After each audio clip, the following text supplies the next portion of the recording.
In the Gnostic version of the flood story, a woman named Norea stands before Noah's Ark and sets it ablaze. She burns the covenant, rejects the false god's salvation, and chooses defiance over obedience. But there exists another text bearing her name, one far more dangerous than any act of rebellion. The thought of Norea contains no narrative, no drama, no burning ships. Instead, it offers something the powers of this world cannot tolerate, a blueprint for escape.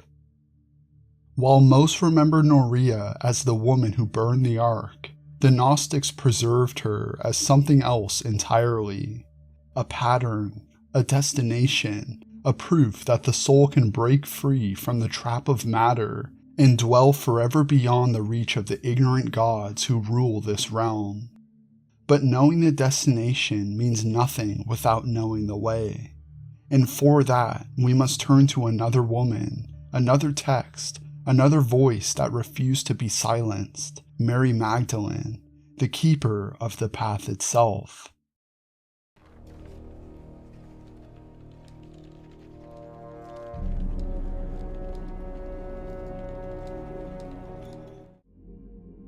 Norea appears in the thought of Norea not as a character within a story, but as a pattern, a cosmic principle, a state of being that others may enter. She dwells already within the pleroma, the divine fullness beyond matter, and she calls to those still wandering in the shadowlands below. Her text is brief, almost fragmentary, yet it maps the entire territory of Gnostic salvation. It tells us what it means to be received, to recover what was lost, to remember the first mind. But how does one navigate toward this destination? How does the soul buried under layers of material existence and drowning in the forgetfulness that matter breeds find its way back to what Norea has already achieved? For this, the Gnostic tradition offers another feminine figure. Her name echoes through the history of Christian mysticism and heresy alike, Mary Magdalene. Where Norea is the end, Magdalene is the way. Where Norea represents the restored state, Magdalene provides the teaching that makes restoration possible. The Gospel of Mary, among the most controversial texts preserved from early Christianity, shows us Magdalene as the keeper of secret knowledge, the one to whom the Savior revealed what others could not comprehend. She becomes the apostle to the apostles, the transmitter of Gnosis itself, defending the inner teaching against those who would replace it with external authority and institutional control. These two figures, Norea and Magdalene, together form the complete architecture of the Gnostic path. One shows the finish line, the other hands you the map. One dwells in the achieved silence, the other speaks the words that guide others toward that silence. To understand either fully, we must understand both, must trace the relationship between the pattern of restoration and the process of transmission. We must descend into the texts themselves, into the strange and luminous language they use to describe a freedom most people cannot imagine. A liberation that begins not with political revolution or moral reform, but with a single shattering recognition: you do not belong here, and there is a way home.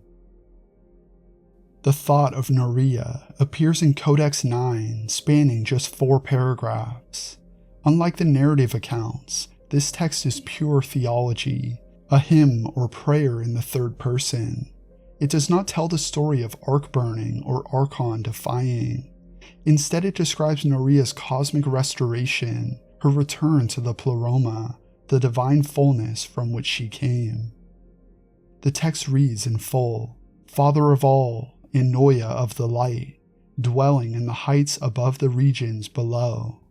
Light dwelling in the heights, voice of truth, upright nous, untouchable logos, an ineffable voice, incomprehensible Father. It is Norea who cries out to them. They heard and they received her into her place forever. They gave it to her in the Father of Nous, Adamos, as well as the voice of the Holy Ones, in order that she might rest in the ineffable epinoia, in order that she might inherit the first mind which she had received, and that she might rest in the divine autogenous, and that she too might generate herself, just as she also inherited the living Logos, and that she might be joined to all of the imperishable ones, and speak with the mind of the Father.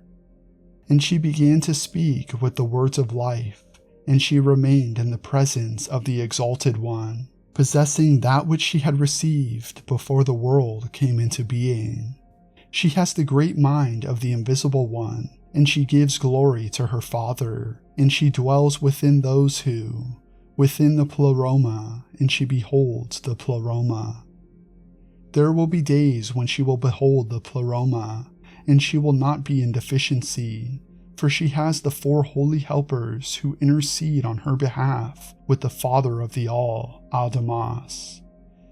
He it is who was within all of the atoms, possessing the thought of Norea, who speaks concerning the 2 names which create a single name.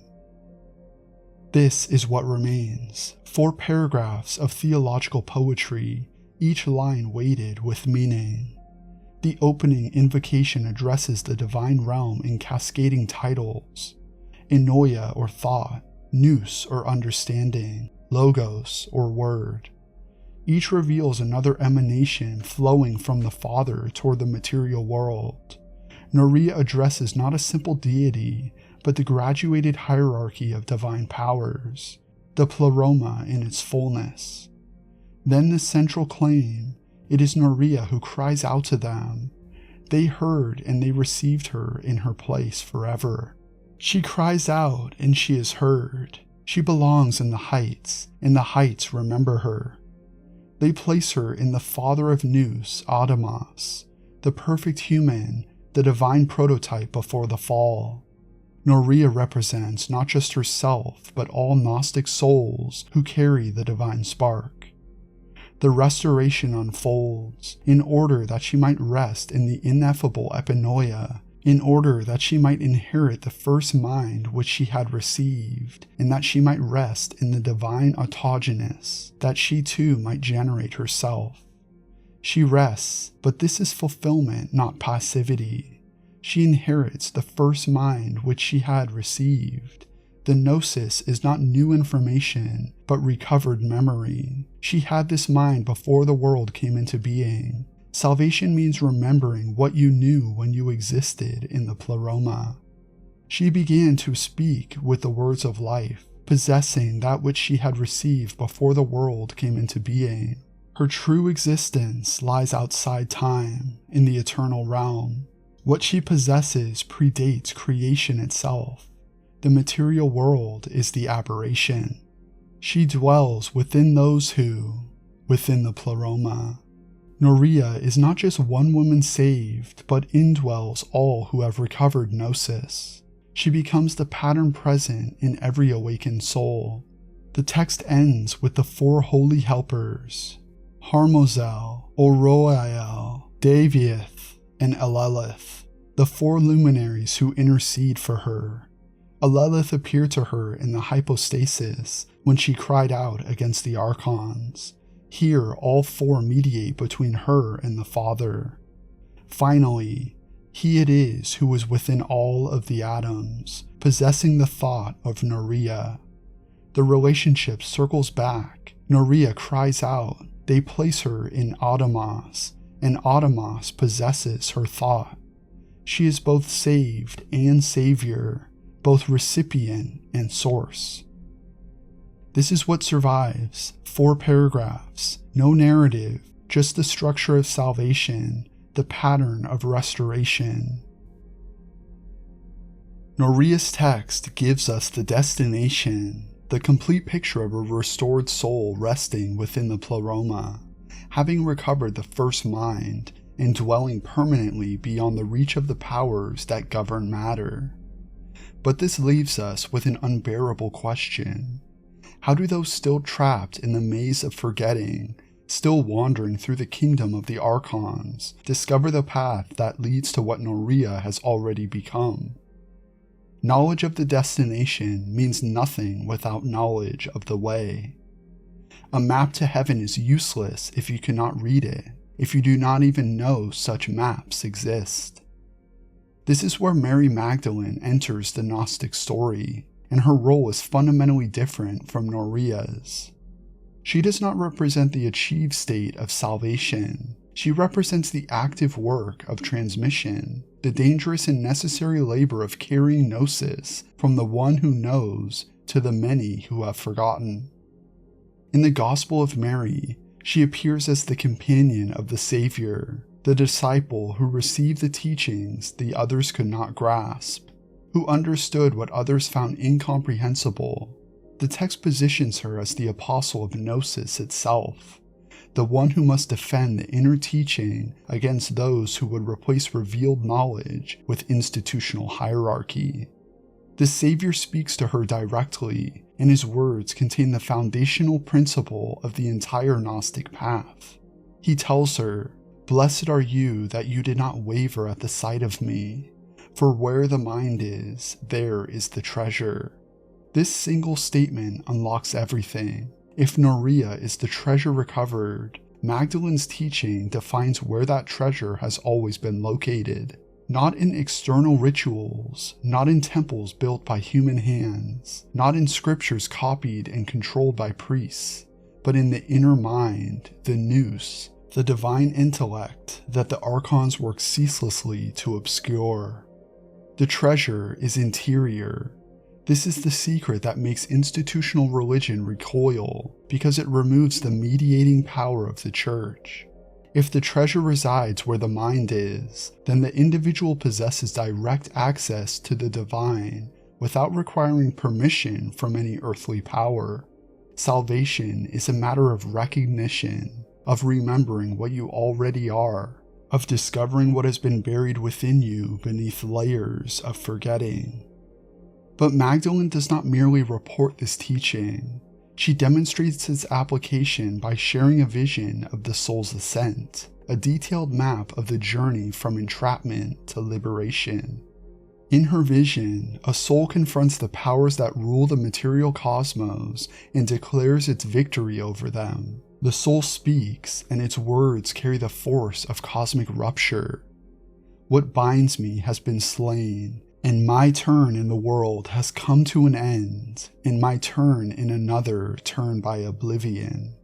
From this time on, I will attain to the rest of the time, of the season, of the eon, in silence. It identifies the true enemies of liberation, binding, and oblivion. The Gnostics do not speak primarily of sin in the conventional sense, of breaking divine commandments or offending a creator god.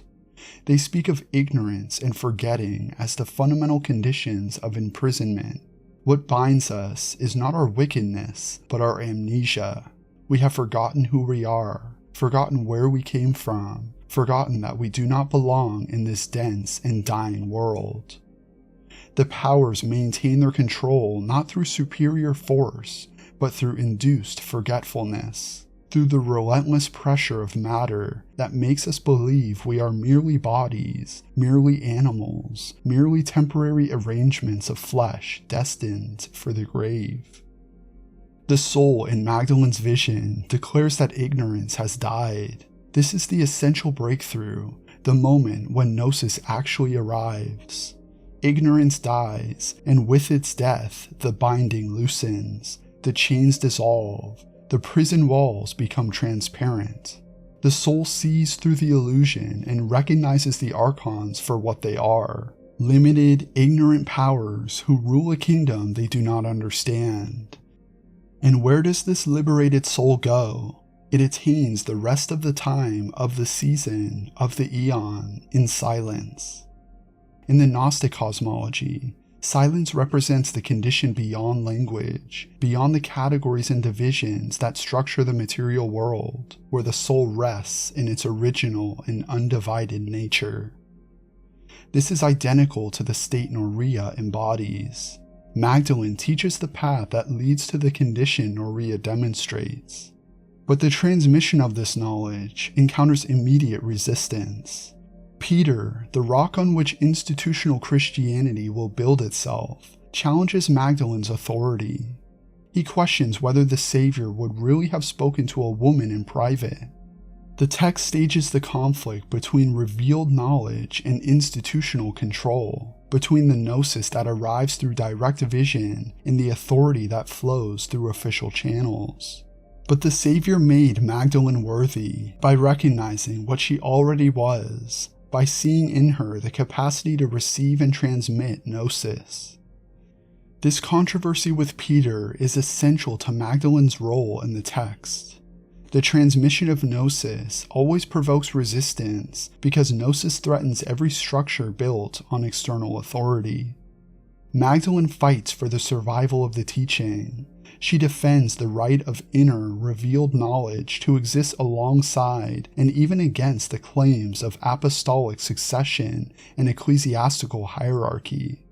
Without Magdalene, Norea's blueprint remains locked away, inaccessible, a destination no one can reach because no one knows the way.